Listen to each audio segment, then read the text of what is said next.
Abigail Wyn expected nothing more than quiet afternoons in her small schoolhouse, nestled in the dusty sweep of Red Fern Ridge.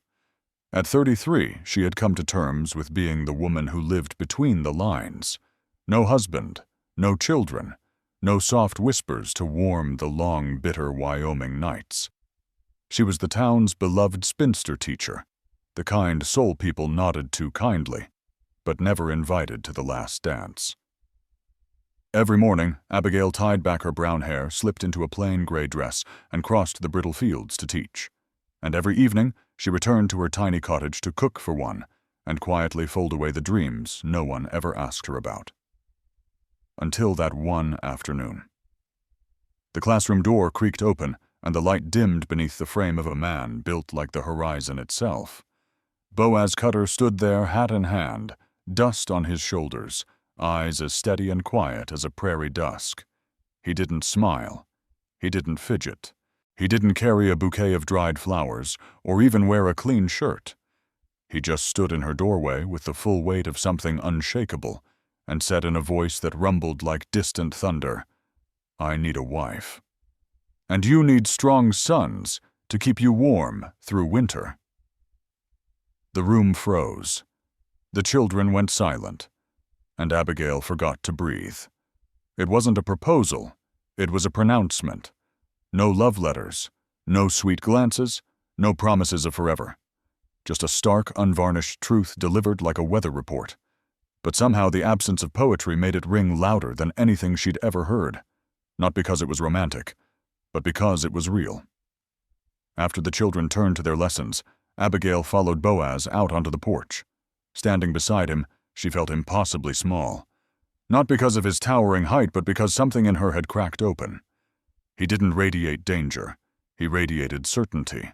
And in a life as uncertain as hers, that was something close to terrifying. "I'm not asking." Boaz continued, his gaze steady. "Just saying what's true. I've got land, a home. You've got a strong mind and a steady spirit. Together we could keep each other going through the hard months, and maybe the long years after that." Her heart thudded slowly like a drum echoing in an empty schoolroom. Once Abigail had believed love would arrive in a blaze of passion, with laughter and declarations and poetry under moonlight. But life wasn't a storybook. Maybe, just maybe, this was the kind of truth that lasted longer. She didn't say yes, didn't say no. Just stood there with the wind tugging at her sleeves and a strange warmth breaking through the cold that had wrapped itself around her heart for years. Maybe this wasn't love, but maybe, just maybe, it was the beginning of something else. A change, a chance, a proposal odd, honest, unforgettable. 3 days after that startling proposal, Abigail Wyn sat at the worn wooden table in her small kitchen, the marriage contract laid neatly before her. The ink was still drying, her name, Abigail Wyn, standing firm and deliberate at the bottom of the page. In her heart there was no sweeping love, no flutter of romance. Only a sharp clarity, the kind that settles over a woman who's had to make peace with winter before the snow has even begun to fall. She thought of her parents back in Ohio, her mother's silent tears when Abigail announced she was leaving home after the broken engagement. Henry Morrison had once said she was everything he wanted. But when his father reminded him that a schoolteacher without dowry or social ties offered nothing to a banking family, Henry quietly withdrew. No drama. Just a quiet conversation in her father's parlor, with Henry avoiding her eyes and offering a handshake that felt like betrayal. Abigail carried that wound westward to Red Fern Ridge, where she started over with nothing but a teaching certificate, a battered suitcase, and a heart closed tight. For 8 years she built a quiet, orderly life, neat, respectable, and achingly small. It was a life of purpose, but not fulfillment. A life without risk. And then Boaz Cutter walked in, not with flowers or poetry, but with blunt honesty, and a contract that spoke not of love, but of survival and shared burden. News of the proposal spread faster than wildfire on prairie grass. Mrs. Henderson from the Mercantile was at her door within hours, teacup in hand, and curiosity burning in her eyes. By sundown, half the town knew Abigail Wyn was considering marrying Boaz Cutter, the biggest rancher for 3 counties, and one of its most silent mysteries. The next morning, when Abigail walked into her schoolhouse, she felt the weight of every glance. Children whispered. Parents lingered longer than necessary, asking after their children's progress while eyeing her left hand. Some congratulated her, calling it a wise decision. Others whispered behind fans and behind doors, calling it desperation. But Abigail, she heard it all, and for once she didn't shrink from the judgment. She felt no shame. In fact, there was something liberating about it.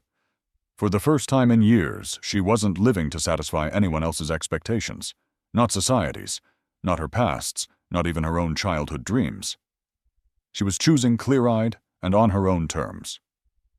That night, as the town settled beneath a blanket of early winter stars, Abigail lit the fire, returned her pen to the drawer, and opened a small wooden box tucked inside her dresser. Inside was her mother's wedding ring, a plain gold band that once symbolized hope, then became a relic of a future lost. Tonight she didn't put it on. But she no longer looked at it with sorrow. Tonight it was a reminder some dreams don't die, they just take on different forms when they finally return. The contract sat on her table, simple, deliberate, with her signature already dry. There would be no flowers, no engagement celebration, no procession. But there was something more powerful choice. A woman's choice made not out of fear or fantasy, but from the solid ground of self-respect. Tomorrow, she would take that contract to Boaz Cutter's ranch, and when she stepped onto the wide front porch of that log house, she would no longer be just Miss Abigail Wyn, the schoolteacher. She would be a woman walking into a new chapter 1 that didn't begin with love, but just might end with something deeper than either of them dared name. The early days at the Cutter Ranch passed in a rhythm that felt strange, but not unpleasant. Not peaceful, not chaotic either. More like 2 instruments slowly learning how to tune to the same unspoken melody. Abigail had brought her old teaching slate with her from town to the new room Boaz had prepared, an east-facing space, warmed by morning sun, where a small writing desk sat perfectly positioned near the window. A lamp stood nearby for late-night reading, and on her dresser a vase of purple and yellow wildflowers that she hadn't placed herself. He never mentioned them, just set things in place quietly, as if he'd thought it through long before she arrived. They kept separate bedrooms, shared simple meals in a silence that wasn't awkward, just careful. They talked about the weather school, the cattle. Sometimes, when Abigail mentioned her students like young Tommy Fletcher, who always furrowed his brow over the times tables, Boaz would let out a low chuckle, quiet and rare, but warm enough to make her look up. He asked thoughtful questions. Which children showed leadership? Which ones might go far if given the chance? She told him about Sarah Mitchell, bright and kind-hearted, and the way he listened, really listened, made her feel like her world, so often overlooked, actually mattered. Evenings often found her by the fire with a book while he worked on saddle repairs or balanced accounts. But one night she caught him reading Tennyson, a volume she had shelved earlier that week. He wasn't just flipping pages, he lingered at the same passages she cherished. When she softly mentioned that Ulysses reminded her of the hunger for something just out of reach, he nodded. "I feel that too," he said. "Sometimes it takes leaving the familiar behind to really feel alive." They sat in silence after that, but it no longer felt distant. One afternoon, as they rearranged a bookshelf together, Boaz asked, "You ever think about planting a garden?" He wasn't making small talk. It was a sincere offer. "I've got seed packets, and there's good sun behind the house. If you'd like—" Abigail glanced at the patch of earth he meant scraggly and overgrown, and felt something stir in her. Not joy, exactly. Not gratitude, either. Just a quiet realization someone was offering her space, not just physically, but emotionally in their world. On a brisk fall morning, she found a folded note on the kitchen table in his handwriting. "Don't forget your coat. Wind'll change this afternoon." The penmanship was firm, a little uneven, but it was the first time in years someone had paid attention to the little details of her day, not out of obligation, but out of care. Each of these small gestures, so ordinary on the surface, began to reach some long, quiet place inside her. They were still strangers in many ways. They didn't hold hands. They didn't call each other anything more than Abigail and Boaz. But the presence of the other started to bring a kind of ease. Not romance, not yet, but comfort, safety, the beginning of belonging. She didn't know what to call the feeling blooming between them. But every time she came home and saw the kitchen light already burning, or a log waiting in the hearth, something in her chest shifted, slowed, like her life had taken on a second breath, quiet and steady, not loud, but real, and warm enough to matter. Red Fern Ridge was the kind of town where whispers had wings and glances carried more weight than a winter frost. Folks here didn't say things outright, but they noticed everything. The space between a husband and wife at church, averted eyes when names were called, an empty chair between two people during a harvest supper. So it was no surprise that only a few weeks into their marriage, Abigail began hearing the murmurs. That her union with Boaz Cutter was just on paper. That he needed a wife to shore up his reputation, and she, a schoolteacher past her marrying prime, had taken the only offer left. No one said it to her face, but the hesitant looks from some mothers pulling their children out of after-school lessons told her plenty. Boaz was the first to bring it up. One late afternoon, while Abigail rinsed her hands behind the house, he leaned on the fence, his voice low and hesitant. A rarity for a man like him. "Marcus Blackwood spoke to me yesterday," he said, not meeting her eyes, asking questions, the kind that carried judgment, wondering if what we have is real. You know what he meant. Abigail said nothing for a moment, letting the cold water sting her fingers. She knew exactly what he meant and what was at stake. In a town like Red Fern Ridge, a woman's reputation was everything. It had taken her years to earn the community's trust, to be seen as more than just a spinster schoolteacher. A few rumors could unravel all of it. "What do you think we should do?" she asked, keeping her tone even. Boaz hesitated, another rare thing. "I think maybe we need to show folks a little more. Let them see something they recognize. Real couples, they don't sit apart in church. They don't walk like strangers. Maybe you could call me by my name when we're around people, and I could maybe offer you my arm." There was something so endearingly awkward in his voice that Abigail couldn't help but smile, not mockingly, but with a quiet warmth. This was the same man who had once said he didn't know much about love, and here he was trying. Not for himself, for her. So that Sunday, as they climbed the front steps of the church, Abigail slipped her hand through the crook of Boaz's arm. She felt the brief, steady pressure of his forearm in response, not much but enough to steady her. Inside, instead of sitting a respectful space apart, they sat shoulder to shoulder. His sleeve brushed hers. No words passed between them, but eyes noticed. When Reverend Matthews invited the congregation to greet one another, Boaz placed a hand lightly but deliberately at the small of her back. And for the first time, Abigail saw Mrs. Patterson, the banker's wife, nod in quiet approval. 2 pews ahead, Marcus Blackwood turned around, narrowing his eyes. After the service, while they mingled with neighbors, Dr. Morrison stopped to offer a kind smile. "You look happy, Abigail," he said. "Seems marriage suits you."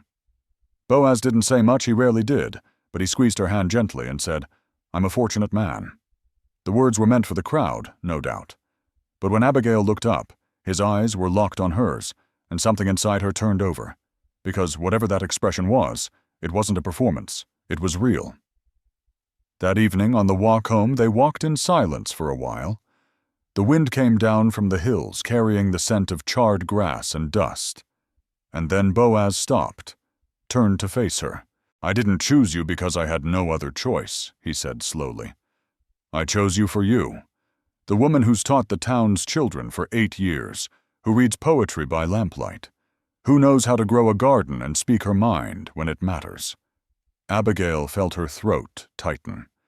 What had begun as a quiet agreement to protect her, standing in town, holding hands, using first names, was starting to become something truer.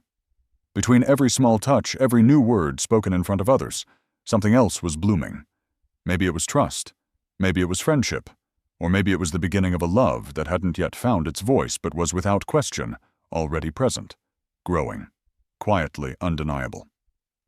November arrived with biting winds and leaden skies, bringing not just the cold of an early winter, but an old threat in a new disguise.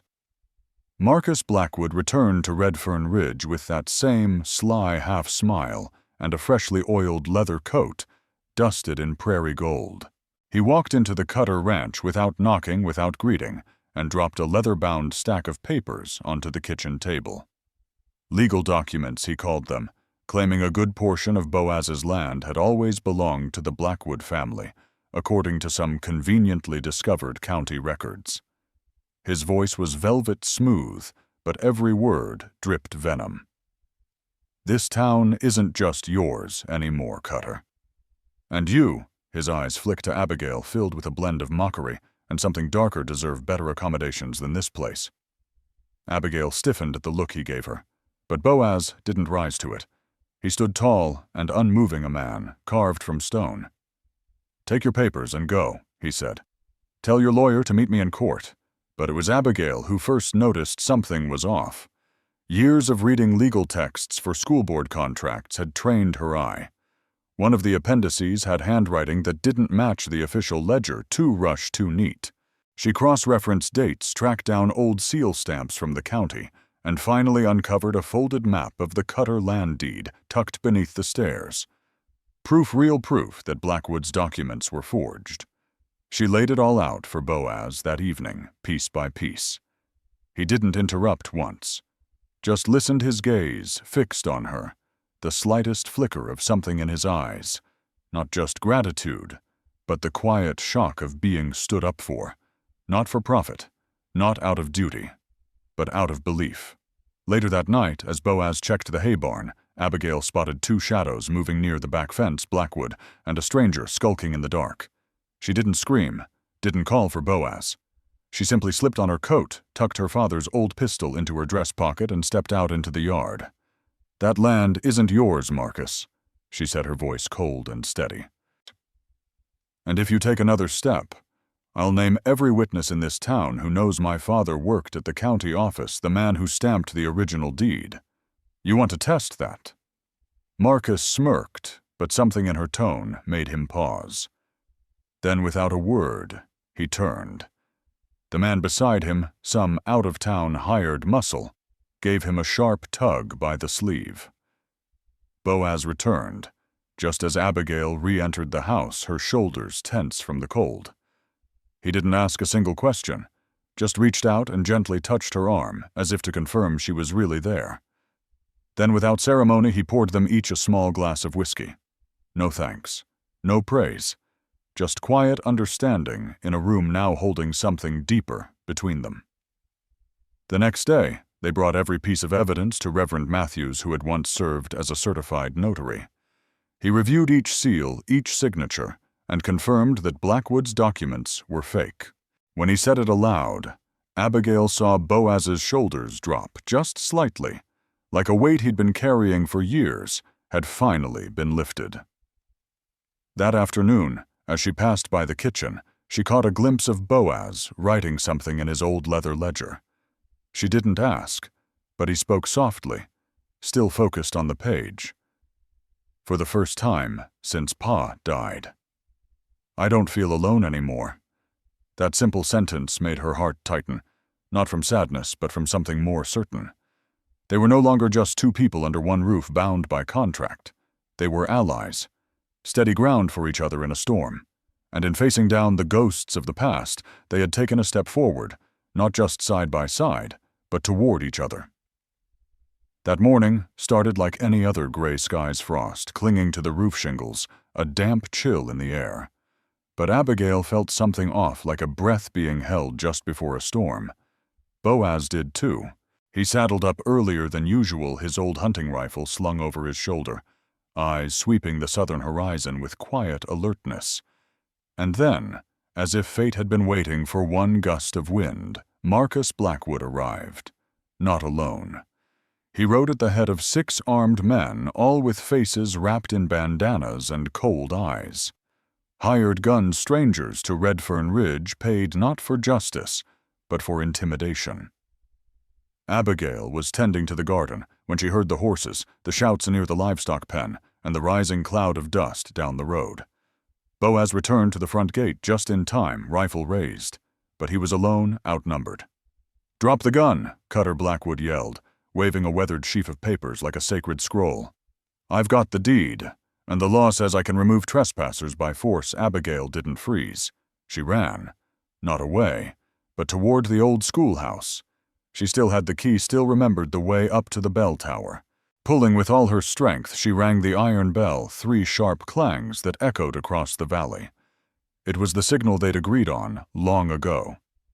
When the Cutter Ranch needed help, the town would know. And they came. Farmers, blacksmiths, the saloon-keeper, even young Jacob, one of Abigail's oldest students, now 15, came running with pitchforks, fence posts, and fire in their eyes. They didn't come to start a war. They came to stop one with courage, not bullets. But Abigail didn't stay hidden. She loaded her father's old pistol, just 1 round left, and climbed onto the main house's balcony. When Blackwood raised his weapon at Boaz, she fired. The bullet clipped his shoulder, sending him stumbling, and then with no hesitation, she grabbed the old school bell and hurled it hard and true. It struck Blackwood square in the head with a thunderous clang. He collapsed like a felled tree, his gun spinning from his grip. Boaz charged, tackling one of the hired men who had aimed at Abigail. He tied Blackwood's hands behind his back with a length of rope and secured him to the porch post. "No killing," Boaz panted. "We're not like him." By the time the county sheriff arrived that afternoon, Blackwood was tied up, sporting a purple welt on his forehead, and the townsfolk stood in a wide protective circle around the Cutter Ranch, like a living wall. Reverend Matthews held out the real deed, notarized and sealed. The sheriff arrested Blackwood on the spot for forgery, armed trespassing, and attempted assault. Abigail stood beside Boaz in the yard, her hand still trembling from the rush of adrenaline. But when she looked over and saw him, dusty, bruised, but still standing, she felt no fear. She felt certain, like she belonged. Not because of a contract, not out of duty or desperation, but because when everything came crashing down, they had chosen to stand together without hesitation, without question. And that more than any vow or ceremony was the bond that truly mattered. In that moment, with smoke still hanging in the air and bootprints scarring the dirt, Abigail knew something deep and unshakable. This was home, and he was hers. In the days following the standoff, something shifted at the Cutter Ranch. The air felt lighter. There were no more alarm bells, no shadows of fear hanging behind trees or fences.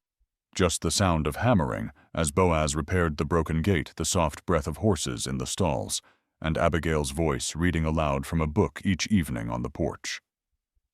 Boaz was usually nearby, one hand wrapped around a mug of coffee, the other in his pocket, pretending to watch the herd. But his eyes often drifted toward her. Abigail noticed, and she didn't hide it. The silences between them were no longer awkward. They became resting places, safe and unhurried. Their glances lingered longer. Their smiles arrived quicker. One rainy evening, as she pulled laundry from the line, there was a knock at the door. Boaz stood there, soaked and wind-blown, holding a small bundle of wildflowers clutched in his calloused hands. He didn't offer a speech or a grand declaration. Just one simple line, I think. "I love you, Abby." She froze.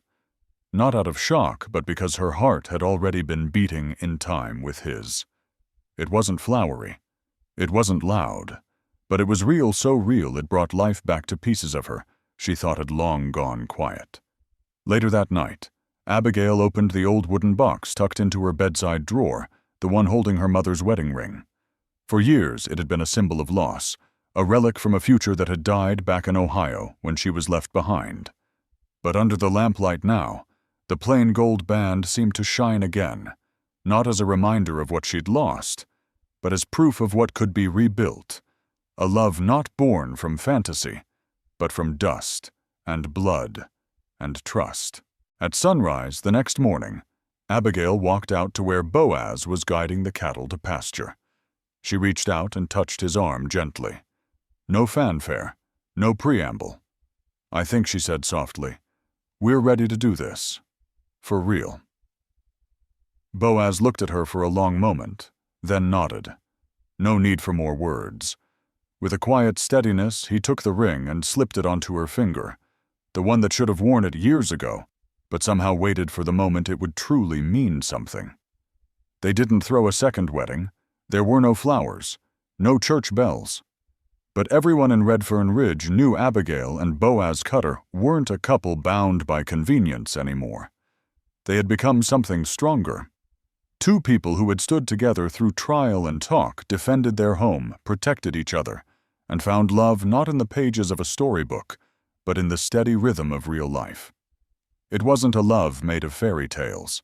It was the kind of love the American West understands, the kind that doesn't shout, but shows up in the everyday, a hot breakfast at dawn, a coat placed quietly by the door, standing shoulder to shoulder when threats come calling. Love that doesn't need explaining, because it's lived day by day.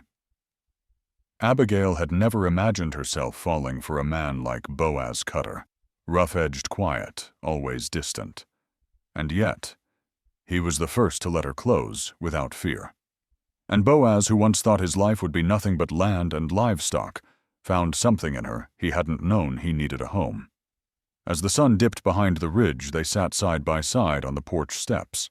No words, just wind earth and two hands intertwined, while an old gold ring caught the last light of day, shining like it had been waiting all this time for just this moment. 6 months later, spring had finally stretched its fingers across Red Fern Ridge. The snow melted early that year, as if the earth itself was eager to begin again. In the backyard of the Cutter Ranch, tufts of green pushed through the soil. The apple tree began to bud, and Abigail Wyn stood on the porch in a loose denim dress, one hand resting gently on her growing belly. Boaz had just finished mending a broken fence post. When he saw her standing there, hair caught in the breeze, the late sun casting a warm glow on her face, he dropped his hammer and walked toward her, slower these days, more thoughtful. He reached up, brushed a strand of hair behind her ear, and placed a large, work-worn hand over hers, both resting on the small swell of life between them. "Samuel," he said simply. "That's the name I've been thinking." Abigail smiled.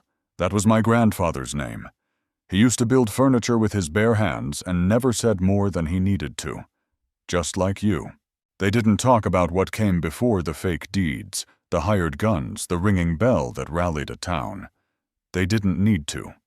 It was part of them now, etched into the bones of their land and their love. And the child they were expecting would be born not just into safety, but into a story of quiet defiance of hope, and of a marriage that had grown from survival into something far stronger. Boaz spent his nights sketching out plans for a crib oak, hand-carved something sturdy enough to last for generations.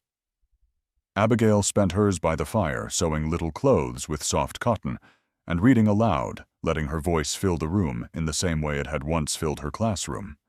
Sometimes she'd read poems, sometimes old westerns, and sometimes just talk softly to the baby, telling him about the valley, the townsfolk, the man who would be his father. The town had changed, too. Where once people whispered, they now waved. The children called Boaz Mr. Cutter with shy admiration, and the schoolhouse had more students than ever parents, asking Abigail to teach not just math and reading, but the kind of grit she'd shown that night with the pistol and the bell. One Sunday afternoon, Abigail and Boaz sat at the kitchen table, surrounded by neighbors who had once doubted them.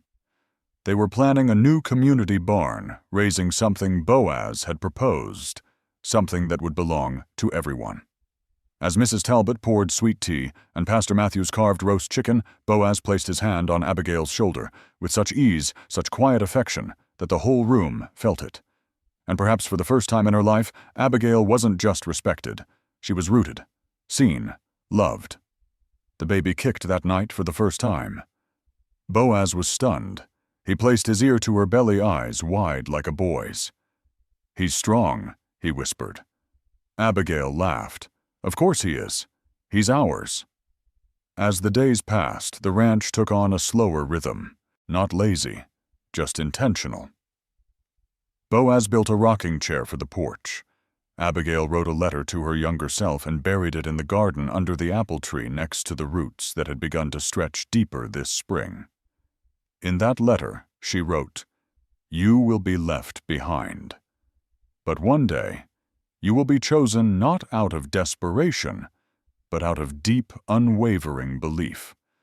And from that choice will grow a love so real, so rooted in truth that you'll wonder how you ever feared it might not come." Abigail's story, and Boaz's too, isn't flashy. There are no ballroom dances, no silver carriages, just wooden fences, muddy boots, and the hum of a life being lived honestly. But maybe that's exactly what makes their love worth remembering. Because out here in the West, love doesn't shout. It shows up. It chops wood. It stands watch through the night. It throws a bell at a man's head if it has to. It listens. It stays. It grows quietly like grass in the wind, or roots beneath the frost. And now that love is getting ready to take its first breath, to you, those who are listening. If you believe in second chances, if you believe that strength can look like silence, and that love can be built plank by plank, day by day, then Boaz and Abigail's story belongs to you too. Let it remind you that even the most practical beginnings can lead to something beautiful. That the kind of love that survives hardship, that grows in the cracks of failure and becomes family, that's the kind of love worth building your life around.